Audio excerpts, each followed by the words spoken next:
I saw their messages last week and I haven't been the same since. I borrowed her old iPad for work purposes and her Facebook account was still logged in the device. I was going to log in on my messenger because I forgot my phone at home and I was going to message her, but then I saw that she had messages from her ex-boyfriend. Let's call him Andre. Her and Andre dated for 2 years. They were each other's first love and she never told me what happened between them. I met her a year and some months after they broke up when I went on a trip with my family to California. I didn't know anything about him other than the fact that they dated sometime in high school and college. When I met her, we instantly hit it off. She showed me around LA and me living in Australia wasn't a problem. We were in a long-distance relationship for a year until I saved up enough money to move out of my country for her. Other than that, it took me months to look for a job in Los Angeles so that I would be financially secure when I got there. 3 years later, we're still going strong. Or so I thought. When I clicked on their conversation out of curiosity, I immediately noticed the kiss and heart emojis. Right then I knew what was happening. I don't want to go on about the details, but the only message that stood out was her talking about leaving me for a few months so that she could take care of him. He has cancer, it's at stage 1, but he reckons he's going to die. On one of his messages to her, he asked if she would visit him in his house. And I'm pretty sure she did because they mentioned how they had a great time together and that it was good to catch up. Well, it's been a week since I found out. She doesn't know that I know, or that I took her old iPad out of its box and that I had spent 2 days reading their messages. She has no idea at all.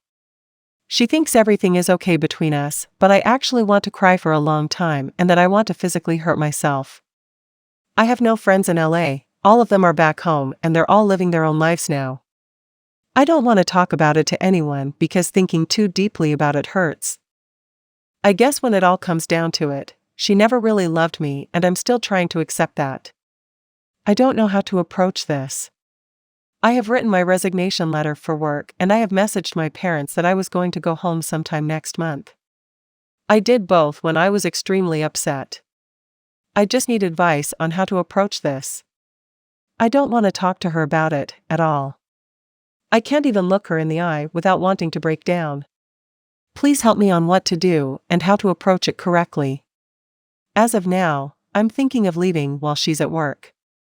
Update, I, 28M, think my girlfriend, 26F, of 4 years is going to leave me for her dying ex-boyfriend and first love. I finally talked to my girlfriend about it and unfortunately, she is now my ex-girlfriend. A lot of things that I never expected to happen did happen in a span of hours.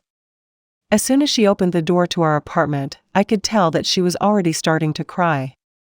Seeing her so vulnerable like that also hurt because I didn't want to put her in that position. I had to constantly remind myself that none of this was my fault. We sat down, there were lots of tears. I thought I would be bitter, angry, and that I would be screaming at her the whole time, but I felt disappointed instead. I told her that I saw the messages and explained how I ended up scrolling through their whole conversation. She kept reasoning that she just felt sorry for him and that she didn't know how to say no to him because they go all the way back. Then I told her that we go more way back than they ever did. I was there through her lowest point, I helped her get up. She admitted that they had sex more than 3 times.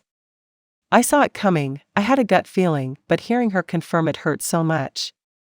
At that point, I was full on crying. I can't remember some of the things that happened because my mind was all over the place. It still is now. I remember telling her that I was done, that whatever we had was over. She kneeled in front of me and asked me to forgive her. I don't think I ever will. I can't tolerate people who cheat. By that point, a third of my clothes were packed up. Obviously, she feels happier with him if she can do this to me. When I posted my first post, a Redditor approached me and offered me a place to stay. His place was only around 15 minutes away from ours, and he picked me up. He'll also help me sell a lot of my stuff that I can't bring back home and will help me gather all my things back in my apartment. We both agreed that I don't mention him in this post. I'm glad that I really opened up to this community instead of keeping it to myself. Thank you to everyone who also offered me a place. It's almost 3 a.m., I'm heartbroken as ever, but I'm trying my best. I'm sending my resignation letter to work this morning. Every person in my family now knows my situation here and have offered support. I'll be flying home as soon as possible. To all my Aussie mates, if you live near/around Chapel Hill, let me know. America, you were great, but now it's time to come home. Thanks for the help, everyone. Edit, I'm crying again, not because I got cheated on, but because I realized that there is a whole world out there that cares a lot for my well-being. I almost can't believe I looked at hurting myself as an option to get away from the pain. I am really overwhelmed and also thankful for this community. Anthony and his wife, the Redditor who helped me, says this has been the most wholesome thing that ever happened to him. I may have lost a girlfriend and a future wife, but I gained heaps of friends, and even friends for a lifetime. Other than that, I am feeling better. It still feels surreal that she's gone, but what can a bloke do? She made her choice, so I made mine. I woke up to multiple messages from her family saying that I shouldn't rush things and that she's stupid and makes mistakes like everyone else. It sucks that I may not be able to see her family for a long time. They were great people.